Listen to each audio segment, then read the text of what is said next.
Hello, welcome back to Literature Science Alliance, and today I'm going to discuss in detail my thoughts on the Booktube SFF Shortworks, and hopefully by the end know which one I might be voting for the popular vote, because honestly this category was just so strong for me, at least on a pure enjoyment level. And also, it was very, what's the word? No two works were pretty much the same. They all approached the genre of SFF from a different angle, which made it also very interesting to compare and try and figure out which one I'm going to vote for. So, for those who don't know, the Booktube SFF Awards have been taking place. We're still in the reading period, and voting happens in June. I will link some stuff down below if you are so curious. I have done one of these videos on the science fiction category, so I'll link that video up top. And like that video, I'm not going to be rating purely on enjoyment. I felt like when trying to pick what I'm voting for, I personally, for my own voting, wanted more qualifiers. So again, like before, I'm going to use enjoyment, lasting impact on me. I have let a couple weeks go by for all of these works. I'm not doing this right after finishing one, so I do have like a small idea of how long I think these books will be with me. The themes, how I felt they were executed, and did I like the themes that were there sort of idea. Innovation, which is hard for me because I'm not well read on novellas, so I'm thinking about how unique it was to me. So this is based on my small sample size. And then the last one is its SFF element. So SFF is science fiction fantasy. So, how did it approach speculative fiction, essentially? So let's start. This is in no real particular order. It was the order I read them in, with The Test by Slyvain Neuvel. Now, this is something I read before the nomination period. Sophia from Sophia's Thoughts, she recommended it in a wrap-up, so I read it because it was like a 2-hour audiobook, and I really enjoyed the audiobook experience. I think as a whole, most people have said that the audiobook really enhanced the experience of this book, that the rating they would have given it for enjoyment would have been significantly lower if it weren't for the narration. And I agree.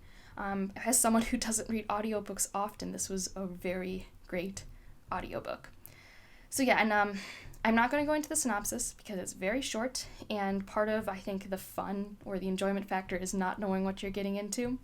But it's about, I think it's an Iranian or Middle Eastern man taking the British citizenship test in a not-so-distant future, essentially. So take that as you will. So for enjoyment, I gave this a 4.5. I read it all in an afternoon at work. It got my heart rate going. I was very emotionally invested in this story. And honestly, that has to count, and that's just part of what it was. I had a very...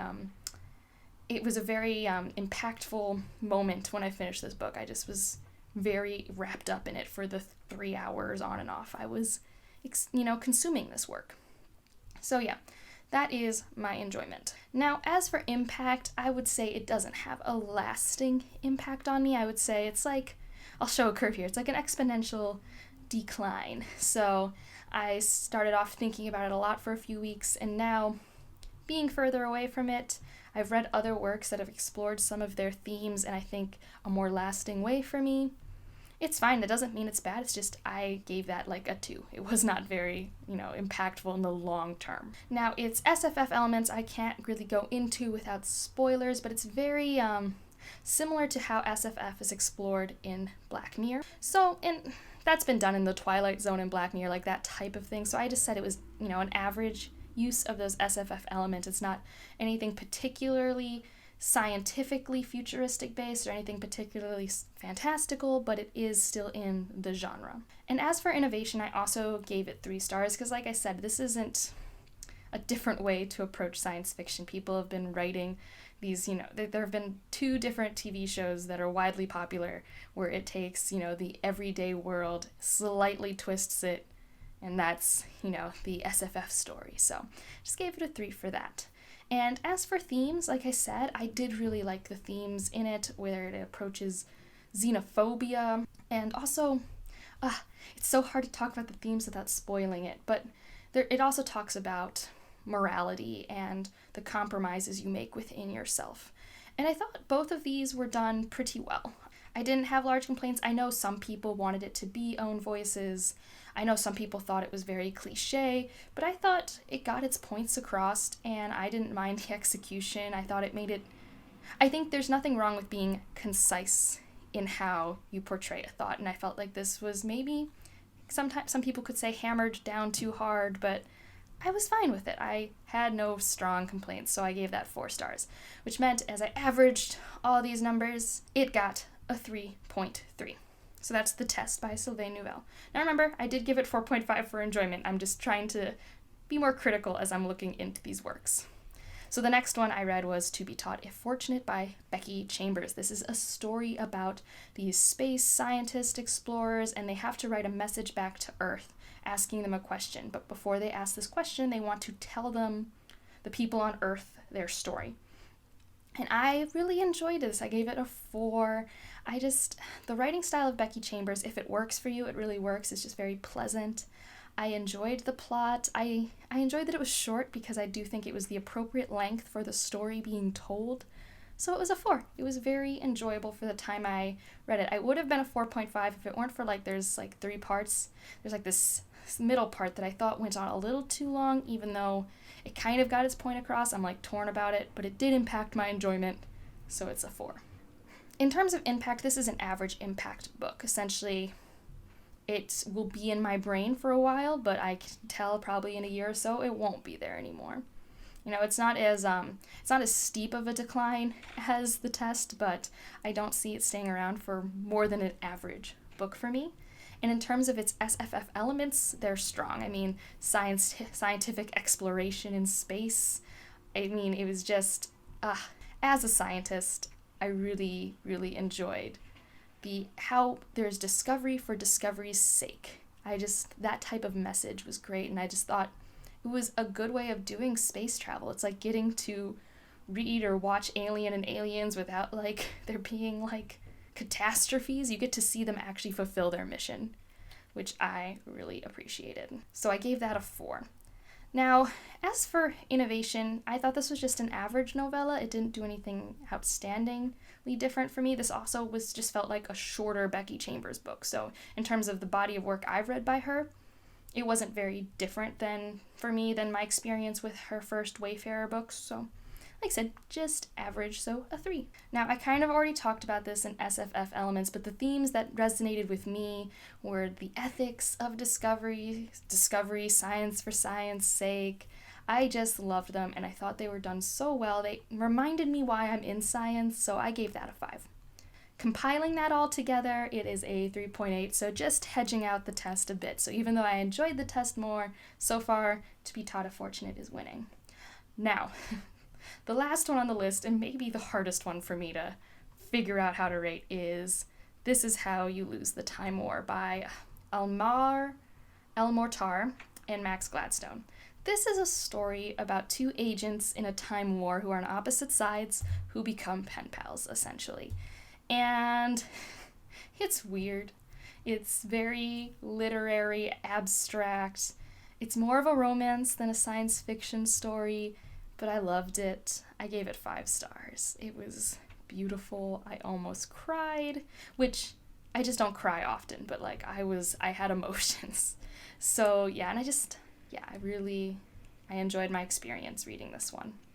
Now, that said, in terms of impact, I do still think it'll be an average impact. We'll see. It could be a little above average because I do want to buy it and reread it.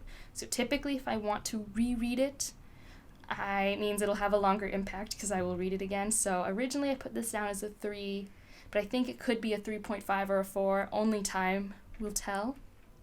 And as for SFF elements, well, there's time travel, which is probably its largest scientific element, and there's definitely some weird methods of letter transfer, and these futuristic worlds for sure have unique ways of having people be people.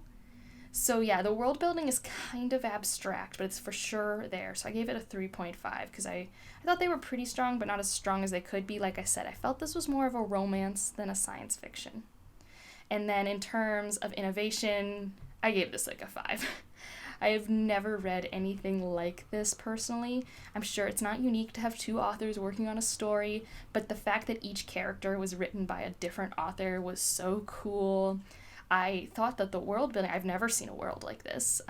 Its idea of time travel, although not as thought out as maybe I would have liked it to be, didn't have any glaring flaws in its logic, but it was also still very different from any time travel explanation I've seen. So yeah, I gave it 5 stars for that. So the themes here were hard for me to think about. I came up with loneliness and love. So loneliness in the sense that what does it mean to be ostracized from a people that you're supposed to be fighting for, and also finding a kindred spirit, and what does that love mean? And I think I gave it a 4 just because I thought they were done good, above average, but it's also hard for me to pinpoint the themes that were resonating with me, which means maybe they could have been clearer, but who knows? That's kind of why I want to reread it. I do know that there's more for me to pull from this story. So putting all that math together, it got a 4.1 and is, I think, the one I will be voting for come popular vote season. Now, one last thing I do want to bring up, because I'm a little bitter about it, not a huge amount, but I also read The Deep by Rivers Solomon, and for fun, I went through and I calculated what it would have gotten, and it would have won. The Deep, based on all of this, without going into detail, The Deep would have gotten 4.6. I loved this novella. This novella should have been nominated, and it has my honorary vote. Just so you guys know, this book is wonderful. I already even own it. The other ones I just got from the library, I already own The Deep. So yeah, that's my thoughts on the Shortworks for the Booktube SFF Awards. Let me know down below which ones worked and didn't work for you. I know this is how We Lose the Time War is not for everyone. It's a very unique approach and writing style, but I think that's what I loved about it. And since it was short, it's not like I got to be confused for that long. And also, you know, I would love to hear your criticisms of any works, because I do know there are criticisms for all of these, and I just like to have good bookish conversations. Other than that, like if you liked it, subscribe if you want to, and I will see you in the next one. Bye.